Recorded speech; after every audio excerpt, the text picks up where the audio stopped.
નમસ્કાર દોસ્તો, આજે આપણે આવી ગયા છે એક નવા વ્લોગ સાથે। જે વ્લોગમાં તમને કમળાઈ માતાજીનું મંદિર પ્લસ ડુંગર ઉપરથી નીચેનો એવો સુંદર નજારો જોવા મળશે। ઓકે, તો આ ડુંગર છે કોડંબા ધામ કદમગીરી, જ્યાં કમળાઈ માતાજીનું મંદિર આવેલું છે। ઓકે, તો આ ડુંગરામાં એક ગુફા પણ છે, માતાની ગુફા, એ પણ આપણે જોશું અંદર જઈને શું છે, ત્યારબાદ મંદિરનો નજારો જોશું આપણે। ઓકે, તો સૌથી પહેલા તો મિત્રો આપણે આ ડુંગરાને ઉપર ચડવા માટે ઢાળવાળો રસ્તો છે, એકદમ ઢાળ, જેમાં આપણે બાઇક લઈને જતા હોય તો પહેલા ગિયરમાં જ ચડાવવી પડે છે, બીજા ગિયરમાં તો લગભગ બાઇક બંધ થઈ જાય છે અને ખાસ કરીને આપણે સેફટીથી ચલાવવી પડે છે। બાકી જો થોડું ઘણું આમ થાય તો નીચે ડુંગરની નીચેથી દડી પણ જવાય, એ રીતનો રસ્તો છે, પણ ઘણું ખરી સેફટી આપેલી છે આ રસ્તામાં। ઓકે, જોઈ શકો છો આ ઢાળ છે, ઢાળ બહુ ઢાળ છે, ચડાવવા ટાણે બહુ તકલીફ પડે છે। બાકી આપણે નીચે જ્યારે ઉતરશું ત્યારે કોઈ જાતનો વાંધો નહીં આવે।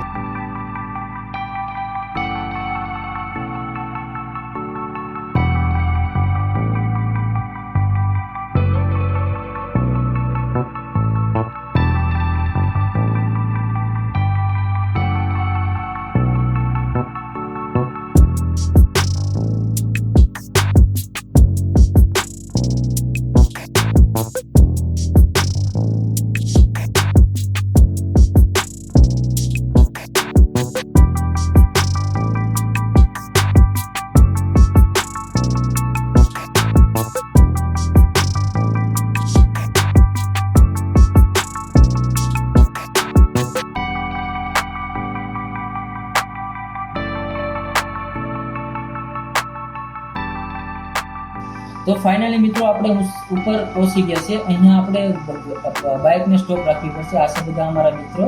ઓકે, તો અહીંથી તમે સુંદર એવો મસ્ત નજારો જોઈ શકો છો, કેવું વાતાવરણ દેખાઈ રહ્યું છે, અહીંથી ડુંગરાઓ દેખાય છે, ખેતરો બધું વગેરે વગેરે દેખાઈ રહ્યું છે। અને આ સાઈડથી તમે જુઓ, આ બીજી બાજુથી, તો અહીંયા એક બે ડુંગરા પર અલગ અલગ જગ્યા પર કંઈક મકાન જેવું આવેલું છે, શું છે મને અત્યારે ખ્યાલ નથી। તેની નીચે હેલિકોપ્ટર ઉતારવાનું પણ જગ્યા છે। ઓકે, તો હવે આપણે જઈ રહ્યા છીએ સીધા કમળાઈ માતાજીના મંદિર તરફ। ત્યાં પણ થોડું ઘણું ઢાળ ઉપર થોડું એવું ચડીને જવું પડે એમ છે, કેમ કે ત્યાં ડાયરેક્ટ બાઇક લઈ જવાતી નથી। તો આ છે કમળાઈ માતાજી તરફ જવાનો રસ્તો, સીડીઓથી ઉપર જવું પડશે અને અહીંયા દરરોજ જમવાની પણ વ્યવસ્થા હોય છે। ઓકે, આ છે બધા અમારા મિત્રો જે લખણ ખોટા છે, જો કેવી રીતના કરે છે। ઓકે, તો અહીંયા રોહિત બુદ્ધિને બતાવી રહ્યું છે કે અહીંથી મસ્ત લોકેશન દેખાય છે, આમ તેમ વગેરે વગેરે, બરોબર। ત્યારબાદ અહીંયા આપણે જોઈ શકો છો, આ છે કમળાઈ માતાજીનું મંદિર, જ્યાં અંદરના ભાગમાં એક આંબલી આપેલી છે, ત્યાં માતાજીને પૂજવામાં આવે છે। હોળિકા દહનને દિવસે અહીંયા માતાજીની હોળિકા દહન તરીકે ઉજવવામાં આવે છે, દર હોળિકા દહન।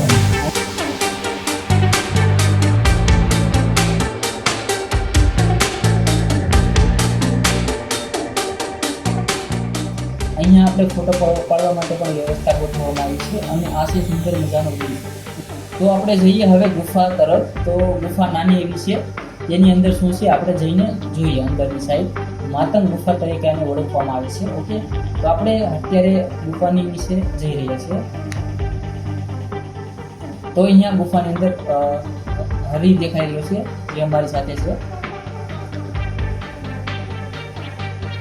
તો ગુફાની અંદર એક મહાઋષિની મૂર્તિ છે, જેનું નામ છે માતંગ મહાઋષિ। ઓકે, તો આ ગુફા પર આ પ્રકારની છે, જોઈ લો તમે।